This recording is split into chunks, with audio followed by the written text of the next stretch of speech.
Hello friends, welcome back to our YouTube channel. JavaScript के इस series में आज के इस वीडियो में हम लोग पढ़ने वाले हैं स्विच केस स्टेटमेंट के बारे में। पिछले वीडियो में हम लोग पढ़ा था इफ एल्स स्टेटमेंट के बारे में, जिसमें हम लोगों ने पढ़ा था कि कैसे हम अपने कोड को कंडीशन के बेसिस पर रन कर सकते हैं। आज के इस वीडियो में हम पढ़ेंगे स्विच केस स्टेटमेंट के बारे में, क्या होता है, कैसे यूज करते हैं, इसका सिंटेक्स क्या होता है, ये सब बातें हम जानेंगे। सबसे पहले जानते हैं कि स्विच केस स्टेटमेंट होता क्या है। The switch case statement is used for decision making when we have multiple possible value for a variable। मतलब ये कि स्विच केस स्टेटमेंट का भी यूज हम डिसीजन मेकिंग में ही करते हैं जब हमारे पास एक वेरिएबल के मल्टीपल पॉसिबल वैल्यू होते हैं। जैसे कि अगर मैं एक डे लूंगा, डे नाम के एक मैं वेरिएबल लूंगा, तो डे में हमारे पास पॉसिबल वैल्यू कितने होंगे? टोटल 7 पॉसिबल वैल्यू हो सकते हैं। डे 1, डे 2, डे 3 करके हमारे पास टोटल 7 पॉसिबल वैल्यू हो सकते हैं।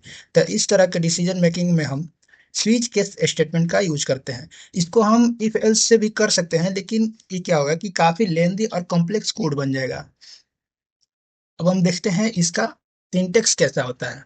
सबसे पहले हम एक स्विच नाम का स्विच फंक्शन का यूज करते हैं, जिसके अंदर हमें एक्सप्रेशन देना होता है। जो भी हमारा वैल्यू होगा डे का, जैसे हम डे में कोई वैल्यू डालकर और एक्सप्रेशन में उसको डाल देंगे, जिस भी केस से हमारा डे का वैल्यू मैच करेगा उसके अंदर का वो कोड रन करेगा। मान लीजिए डे हमारा 2 है। अगर एक डे वेरिएबल है जिसमें हमारा वैल्यू 2 है, तो वो जिस भी केस से मैच करेगा, जैसे केस 2 से हमारा मैच कर रहा है, तो वो केस 2 के अंदर का सारा कोड रन करेगा। ये और भी अच्छे से समझ में आएगा। चलिए हम कोड करके देखते हैं कि ये कैसे चलता है। हम यहाँ पर बना लेते हैं एक न्यू फोल्डर। हम इसी को कॉपी पेस्ट कर लेते हैं और इसको रीनेम कर लेते हैं। ये हमारा है लेक्चर नंबर 4। हम इसको कर देते हैं लेक्चर 4। ये हमारा लेक्चर 4 हो गया। इसको हम कर लेते हैं बंद और इसको हम कर लेते हैं रन। इसको हम ब्राउजर में ओपन करेंगे, कंसोल में आ जाएंगे और इसको हम बंद कर लेते हैं।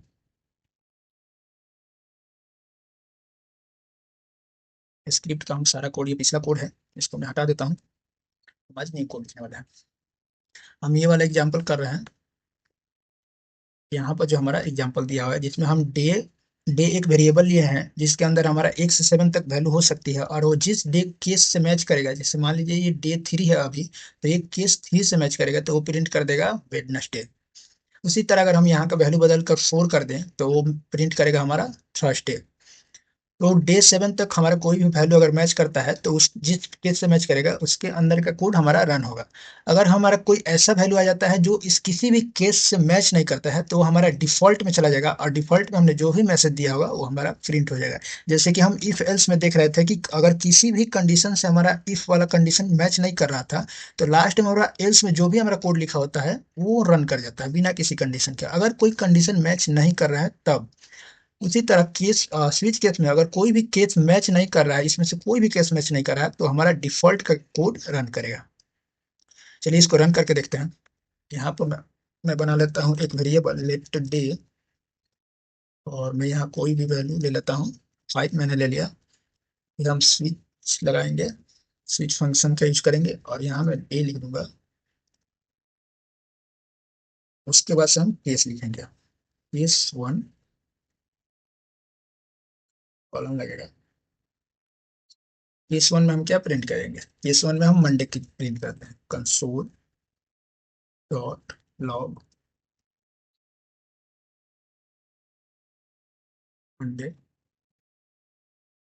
और उसके बाद से हमें इसमें एक ब्रेक भी लगाना होता है। अब ब्रेक क्या करेगा, यहाँ पर समझते हैं। ब्रेक क्या करेगा, जैसे कि हमारा यहाँ पर डे 3 मैच किया और केस 3 हमारा मैच कर गया, तो ये वाला कोड चलेगा। और ये कोड चलने के बाद जब हमारा ब्रेक स्टेटमेंट लगा रहेगा, तो ये दूसरा केस पर नहीं जाएगा, दूसरा केस को रन नहीं करेगा, डायरेक्ट ये हमारे स्विच जो स्विच केस है उससे बाहर निकल जाएगा। जो हमारा पूरा ये स्विच का फंक्शन है जो लिखा हुआ है, इससे बाहर निकल जाएगा। अगर हम केस ब्रेक नहीं लगाते हैं, तो जिस भी केस, मान लीजिए हमने ब्रेक नहीं लगाया केस 3 में, तो वो केस 3 को भी प्रिंट करेगा, उसके बाद से केस 4 को भी प्रिंट कर देगा, केस 5 को भी प्रिंट कर देगा, और हमारे अंदर ब्रेक नहीं होगा। तो यहाँ पर हम वो भी करके देखेंगे। हमने ब्रेक लगा दिया। मैं इसी कोड को कॉपी पेस्ट कर लेता हूँ ताकि हमें बार बार लिखना ना पड़े। ठीक, मैंने इसको 7 बार कर लिया, यहाँ पर चेंज कर लूंगा। मैं यहाँ पर चेंज कर लेता हूँ 4, 5, 6,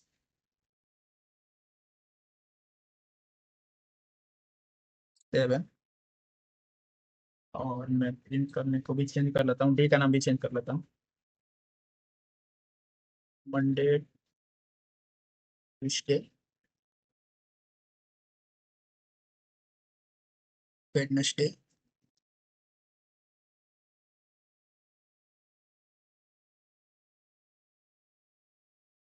थर्सडे, फ्राइडे, सैटरडे और हमारा संडे। ये हमारा 7 डेज का नाम हो गया। अगर ये हमारा केस हमारा कोई भी केस मैच नहीं करता है, तब हम यहाँ पर डिफॉल्ट लिखेंगे, डिफॉल्ट। और उसके अंदर जो हम प्रिंट करना चाहते हैं वो हम लिख देंगे। मैं दूंगा इनवैलिड इनपुट,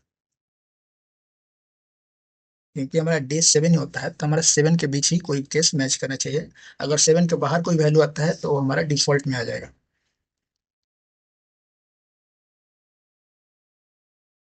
ये देखिए हमारा फ्राइडे प्रिंट हो गया, क्योंकि वो 5 से मैच कर रहा है। अगर मैं यहाँ पर वैल्यू चेंज करूँ, यहाँ पर 3 करूँ, तो ये देखिए वेडनेसडे हमारा प्रिंट कर रहा है, क्योंकि केस 3 का वैल्यू वेडनेसडे है। अगर मैं केस 3 में से ब्रेक हटा दूं, तो देखिए क्या होगा। ये वेडनेसडे और थर्सडे दोनों को प्रिंट कर दिया, यानी कि केस 3 भी चला, और इसके चलने के बाद ये केस 4 को भी प्रिंट कर दिया। इसलिए ब्रेक लिखना बहुत जरूरी है, नहीं तो ये सारे कंडीशन को प्रिंट कर देगा। हमने जो भी कंडीशन मैच किया वो प्रिंट किया, उसके बाद से ब्रेक करके हम पूरे स्विच केस से बाहर निकल गए। ये कुछ ऐसा होता है। आगे बढ़ते हैं। ये हमारा विदाउट ब्रेक का, जो कि अभी हमने करके देखा, इसको भी हम रन करके देखते हैं। इसको कमेंट आउट कर देता हूँ, और यहाँ पर हम देखते हैं इसमें क्या है। यहाँ पर क्या होगा, हमने एक फ्रूट का नाम लिया है और स्विच में हमने फ्रूट पास किया है। अब जिस भी फ्रूट का नाम से ये हमारा केस मैच करेगा, उस वो वाला कंडीशन हमारा चलेगा। यहाँ पर एप्पल है तो एप्पल से मैच किया, और एप्पल वाला हमारा कंसोल लॉग हो जाएगा, हमें एप्पल इज रेड हमें दिखाई देगा आउटपुट में। अब यहाँ पर क्या है कि हमारा किसी भी केस में ब्रेक नहीं लगा है, इसमें भी नहीं लगा, इसमें भी नहीं लगा, और इस केस में भी ब्रेक नहीं लगा। तो ये क्या करेगा, एप्पल से मैच करेगा फर्स्ट केस, उसके बाद से एप्पल प्रिंट करेगा। उसके बाद जस्ट बाद वो बनाना इज येलो और ग्रेप्स इज पर्पल ये भी प्रिंट कर देगा, क्योंकि इसमें किसी भी केस में ब्रेक नहीं है। ब्रेक क्या करता है, जैसे ही कंडीशन मैच करता है, और उसके बाद प्रिंट करने के बाद उस जैसे ही ब्रेक का स्टेटमेंट चलता है, वो पूरे केस से बाहर आ जाता है, पूरे स्विच फंक्शन से बाहर आ जाता है, और बाकी कोई केस नहीं चलता है। लेकिन अगर ब्रेक नहीं रहेगा तो वो सारे केस को चला देगा।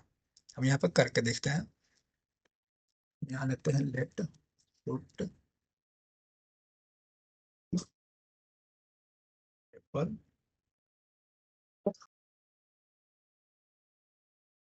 बीच में हम फ्रूट पास करें, उसके बाद से हम लिखेंगे केस एप्पल। यहाँ पर सेमी कॉलन नहीं कॉलन लगता है, इस बात का ध्यान रखिएगा, नहीं तो एरर आएगा। के अंदर हम कंसोल लग करते हैं, console dot log apple is red. Just बाद हम इसके केस 2 लिख देंगे, बनाना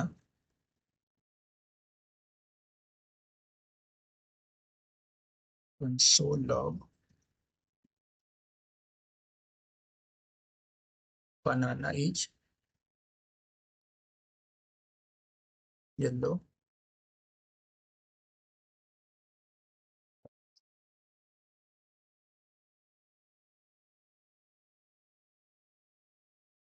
एक और केस लिखेंगे, ग्रेप्स, इसके लिए कंसोल लॉग लिखेंगे, console log, console dot log grapes is purple. उसके बाद से हम डिफॉल्ट लिखते हैं केस, ताकि अगर कोई भी फ्रूट, कोई भी केस मैच ना करे फ्रूट से, तो ये वाला हमारा कोड, डिफॉल्ट का कोड हमारा रन कर जाए।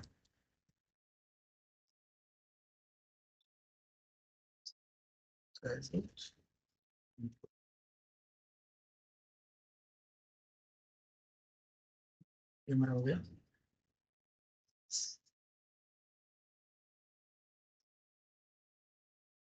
ये देखिए जैसे कि हमने किसी भी केस में ब्रेक नहीं लगाया, तो ये सारा का सारा केस हमारा रन कर गया, सारा आउटपुट आ गया। जैसे Apple is red, banana is yellow, grapes is purple, invalid input, ये डिफॉल्ट केस भी हमारा चल गया है। अब जब हम इसमें ब्रेक लगा देंगे तो ये जिसमें मैच करेगा वही वाला चलेगा। जैसे मैं यहाँ पर ब्रेक लगा दूं, तो ये देखिए अब ये जिससे मैच किया वही वाला चला, उसके बाद से ब्रेक स्टेटमेंट चला और यह हमारा केस बाहर स्विच स्टेटमेंट से बाहर आ गया। अगर मैं यहाँ पर चेंज कर दूं और मैं बनाना कर दूं, ये देखिए जैसे बनाना को मैच किया, अब बनाना को मैच करने के बाद इसके बाद यहाँ कहीं इसको ब्रेक स्टेटमेंट नहीं मिला, ब्रेक नहीं मिला, जिसके वजह से ये उस बनाने के बाद जितने भी हमारे कंसोल लगे सबको चला दिया, सारे कोड को इसने चला दिया यहाँ पर। इसीलिए हमें ब्रेक लगाना जरूरी होता है, ताकि वो सिर्फ जिस केस से मैच करे वही वाला केस चले, बाकी केस ना चले। अब जैसे मैं यहाँ पर ब्रेक लगा देता हूँ, तो सिर्फ वही वाला केस चल रहा है जिससे वो मैच कर रहा है। जैसे बनाना से मैच किया तो बनाना इज येलो हमारा यहाँ पर प्रिंट हो चुका है। मैं यहाँ पर अगर लिख दूँ ग्रेप्स, एक ग्रेप्स वाला चल रहा है। अगर मैं यहाँ पर कुछ रेंडम वैल्यू लिख दूँ कुछ और, तो ये देखिए डिफॉल्ट केस चल गया और इनवैलिड इनपुट हमारा आ गया। तो ये होता है हमारा ब्रेक केस ना चल ना लगा, ब्रेक हमने ना लगाया तो क्या क्या होगा। मैं यहाँ से ब्रेक हटा देता हूँ।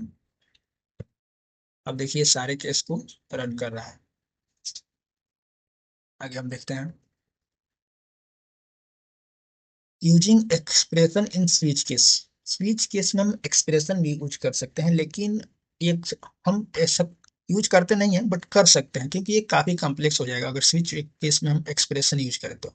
लेकिन ऐसा होता है, इसीलिए हम इसको कर लेते हैं, इसे जानना जरूरी है। मैं यहाँ पर अगर देखूँ, यहाँ पर भी वही हो रहा है जैसे हमने स्विच केस में किया गया। मैं इसको थोड़ा जूम करूँ। हमने क्या किया है कि एक वेरिएबल बनाया है जिसके अंदर हमने वैल्यू 10 डाला है। उसके बाद से स्विच में हमने ट्रू पास कर दिया। ट्रू क्या होता है, अगर वैल्यू ट्रू है तो हमेशा ये केस चलेगा, स्विच केस चलेगा। उसके बाद से अंदर केस सिर्फ चेक होगा। तो यहाँ पर क्या हो गया, ये तो ट्रू है यानी कि स्विच केस तो चलेगा, लेकिन उसके अंदर कंडीशन हमने डाला है कि अगर जीरो से बड़ा है नम का वैल्यू तो पॉजिटिव प्रिंट हो, अगर नहीं तो ब्रेक हो जाए, कुछ भी प्रिंट नहीं होगा। अगर जीरो से छोटा है तो निगेटिव प्रिंट हो, नहीं तो कुछ प्रिंट नहीं होगा। हम इसको करके देखते हैं। मैं यहाँ पर ले लेता हूँ एक नम वैल्यू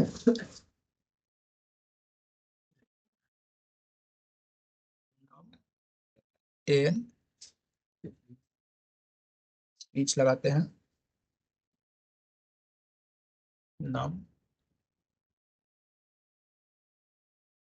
इसके बाद से हम केस लिखेंगे। यहाँ पर हम केस किस तरह लिखेंगे, नम ग्रेटर देन जीरो, अगर जीरो से बड़ा है तो हमारा कंसोल लॉग होगा, console dot log positive.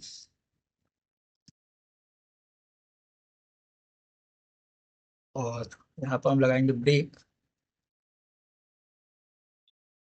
Case to लिखेंगे,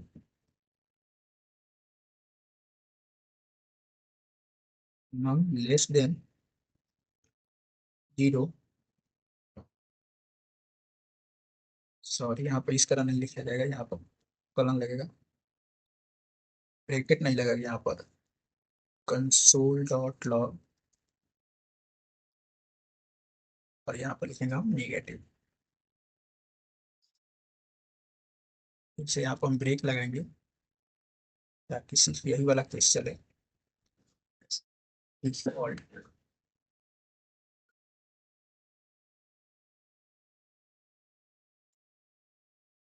अब हमारा वैल्यू ना तो निगेटिव होगा या पॉजिटिव होगा। अगर ये ना निगेटिव हुआ ना पॉजिटिव हुआ तो ये हमारा हो जाएगा जीरो। यहाँ पर लिखेंगे जीरो। ये देखिए हमारा जीरो आया है। सॉरी, यहाँ पर हम नम का वैल्यू नहीं पास करेंगे, हम यहाँ पर ट्रू पास करेंगे ताकि ये हमारा केस चल सके। अब जैसे हमारा केस चला, फर्स्ट केस से हमने मैच किया। अब यहाँ पर हो क्या रहा है पहले ये समझते हैं। जब हमारा ये वैल्यू चल रहा है और यहाँ पर ये केस मैच कर रहा है तो यहाँ से ये ट्रू ही रिटर्न करता है। अगर जीरो से बड़ा है हमारा वैल्यू तो ये फंक्शन हमारा ट्रू रिटर्न करेगा। और ट्रू, और यहाँ स्विच केस में भी ट्रू है, ट्रू ट्रू मैच करेगा और हमारा पॉजिटिव वैल्यू प्रिंट हो जाएगा। यहाँ पर अगर मैच कर रहा है जीरो लेस देन नम, यानी कि टेन जो हो छोटा से, टेन जो है छोटा है जीरो से, लेकिन ये हो गया फॉल्स, तो यहाँ से ये रिटर्न करेगा फॉल्स, जिसकी वजह से ट्रू फॉल्स फॉल्स हो जाएगा और ये हमारा वैल्यू निगेटिव, ये हमारा केस नहीं चलेगा। तो यहाँ से भी हमारा वैल्यू वही मैच करा है जो हमारा इसके अंदर पास किया है हमने। यहाँ से ट्रू हो रहा है, यहाँ से फॉल्स हो रहा है। अगर मैं इसको कर दूंगा जीरो से छोटा, मैं यहाँ पर माइनस लगा दूँ तो ये निगेटिव वैल्यू यहाँ पर प्रिंट करेगा। क्यों? क्योंकि यहाँ से तो हमारा वैल्यू फॉल्स हो जाएगा, क्योंकि टेन जो है, माइनस टेन जो है जीरो से भी छोटा है, इसलिए यहाँ से फॉल्स आएगा। और यहाँ से हो जाएगा ट्रू, क्योंकि जीरो से छोटा है माइनस टेन, तो यहाँ से ट्रू हो जाएगा और ट्रू ट्रू मैच करेगा और ये वाला केस हमारा चल जाएगा। अगर मैं यहाँ पर जीरो कर दूँ तो हमारा डिफॉल्ट केस जीरो चल जाएगा। तो ये कुछ इस तरह चलता है। नेक्स्ट है हमारा स्विच केस और इफ एल्स में डिफरेंस क्या है। एग्जाम के पॉइंट ऑफ व्यू से ये देख सकते हैं। तो स्विच केस में क्या होता है, ओनली चेक इक्वल, यानी कि अगर जो वैल्यू इक्वल होगा, जैसा कि हमने यहाँ पर किया था कि हमारा जो भी ट्रू के इक्वल है, जो भी केस वही केस चल रहा है। यहाँ पर भी हमने जो वैल्यू डाला है, बनाना के इक्वल जो केस है वही हमारा प्रिंट हो रहा है। जैसे यहाँ पर हमने डाला था डे में डे थ्री, तो डे थ्री यानी कि वैल्यू के इक्वल जो केस है वही हमारा केस चल रहा है। लेकिन इफ एल्स में क्या होता है, can check condition less than greater than equal, बहुत सारे कंडीशन हम एक बार में चेक कर सकते हैं और अपना के कोड रन कर सकते हैं। Faster for many fixed value, जो वैल्यू फिक्स्ड है इसके लिए फास्ट होता है। और इफ एल्स क्या होता है, स्लोअर फॉर लार्ज कंडीशन, बहुत ज्यादा कंडीशन डाल देंगे तो इफ एल्स थोड़ा स्लो हो जाता है इससे। स्विच केस में आता है मोर readable for multiple cases. Multiple cases, जैसे अभी हमने जो डे वाला कोड हमने देखा उसमें मल्टीपल केसेस थे, उसके लिए अगर हम इफ एल्स यूज करेंगे तो काफी लेंदी कोड हो जाएगा, बहुत सारा इफ लगेगा, इफ के अंदर इफ एल्स, इस तरह के बहुत सारे कोड लगाने पड़ेंगे, जिसकी वजह से वो रीडेबल थोड़ा कम हो जाएगा, कॉम्प्लेक्स दिखेगा हमें। लेकिन हमने स्विच केस यूज किया तो काफी रीडेबल और एकदम आसान से दिख रहा था। No directly supported range checks, जैसा कि हमने यहाँ देख रहे हैं कि हम डायरेक्टली इसके अंदर कोई भी रेंज वाला सिक्स नहीं डाल पा रहे हैं, ये वाला कंडीशन इसके अंदर नहीं डाल सकते, डायरेक्टली हम इसको कंडीशन नहीं डाल सकते, हमें खुद से इसको कस्टमाइज करना पड़ता है। लेकिन एल्स में क्या होता था, हम डायरेक्टली रेंज कंडीशन डाल सकते थे कि इस कंडीशन, इस रेंज से इस रेंज के बीच में हमारा वैल्यू हो तो हमारा ये केस चल जाए, इस रेंज से इस रेंज के बीच में कोई वैल्यू होती है हमारा केस दूसरा केस चल जाए। इस तरह का वैल्यू हम इसमें स्विच केस में डायरेक्ट नहीं डाल सकते हैं। जैसे कि हमने पिछले वीडियो में पढ़ा था कि हमारा एज 18 से ज्यादा हो तो हम वोटिंग कर सकते हैं, या फिर हम ऐसा कर सकते हैं कि 15 और 18 के बीच में हमारा एज है तो हम ड्राइव कर सकते हैं। तो हम रेंज देख रहे हैं, इस रेंज से इस रेंज, दोनों रेंज के बीच में अगर कोई कंडीशन ट्रू होता है तो हम उस तरह का कोड इसमें स्विच केस में डायरेक्टली नहीं लिख सकते हैं।